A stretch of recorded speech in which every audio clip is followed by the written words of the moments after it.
Sabe aquela pergunta que muita gente se faz quando olha para o mundo? Se Deus é justo, por que parece que ele demora tanto para agir? Por que tanta coisa errada acontece e, aparentemente, nada muda? É exatamente isso que a gente vai explorar hoje, mergulhando no que as Escrituras dizem sobre a paciência de Deus.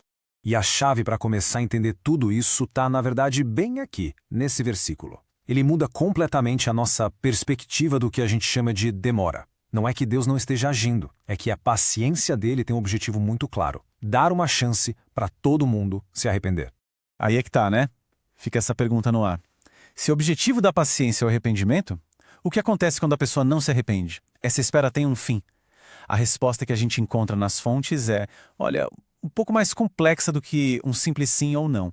Então, para a gente poder entender o conceito a fundo, primeiro a gente precisa definir o que a Bíblia realmente quer dizer com paciência. Porque no grego original, a língua em que o Novo Testamento foi escrito, as palavras têm umas nuances bem importantes.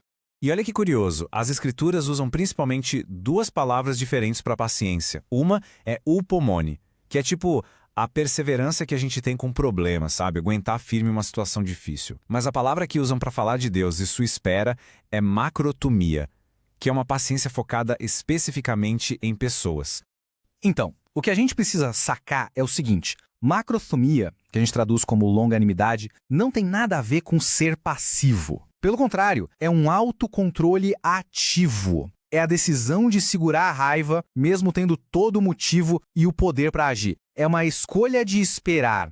Ok, se é uma escolha, uma decisão, por quê? Qual que é o objetivo por trás disso tudo? A teologia que a gente vê nas fontes aponta para uma razão central e muito poderosa.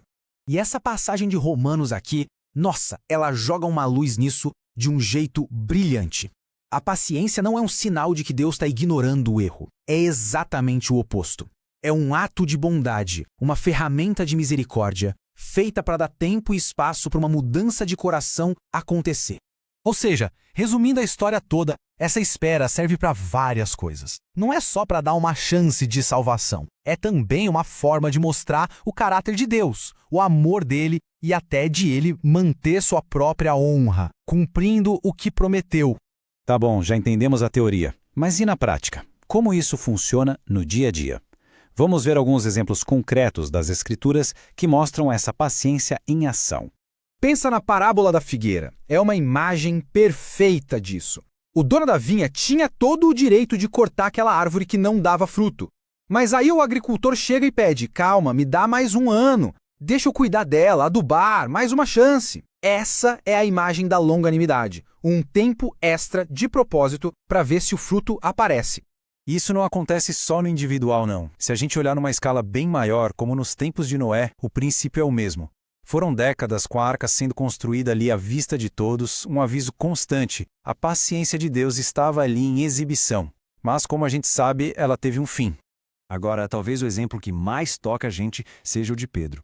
Depois de negar Jesus 3 vezes, ele devia estar se sentindo a pior pessoa do mundo, totalmente excluído. Mas a mensagem do anjo faz questão de incluir ele. Avisem os discípulos e a Pedro. Essa menção específica é a prova de que a paciência divina vai atrás, busca restaurar, mesmo depois de uma falha feia. Agora atenção, porque a gente chegou num ponto que é crucial para não entender tudo errado. É fundamental a gente perceber que essa paciência toda, essa tolerância, não quer dizer que a justiça foi esquecida. As duas coisas caminham juntas. E a resposta para esse dilema está aqui, em Romanos. Essa passagem explica como Deus consegue ser paciente com o pecado e, ao mesmo tempo, ser perfeitamente justo. Basicamente, ele deixou passar os pecados do passado porque a conta da justiça seria paga lá na frente, de uma vez por todas, pelo sacrifício de Jesus. Um jeito bem simples de pensar nisso é assim: a paciência foi como adiar a cobrança de uma dívida. Não é que a dívida não existisse ou que ela foi perdoada sem mais nem menos. Não. Significava que o dia do pagamento foi adiado, até o momento em que Jesus pagou tudo na cruz. E para não restar dúvida, o profeta Naum deixa isso bem claro. Ser lento para se irar não é o mesmo que ser fraco ou ignorar a culpa. A justiça de Deus é tão real quanto a paciência dele. Uma coisa não anula a outra. E tudo isso, claro, nos leva a uma conclusão inevitável. Se a paciência tem um propósito, ela também tem um prazo. É uma oportunidade que tem data de validade. A mensagem aqui é bem direta. Por mais que a misericórdia seja enorme, essa janela de oportunidade que a paciência de Deus abre não fica aberta para sempre. Ela tem sim um ponto final. E talvez não exista imagem mais forte para isso do que a da Arca de Noé. Repara só, não foi Noé nem ninguém que fechou a porta. O texto diz que foi o próprio Senhor quem fechou. Isso é o símbolo máximo de um momento definitivo em que a chance acaba e o juízo começa.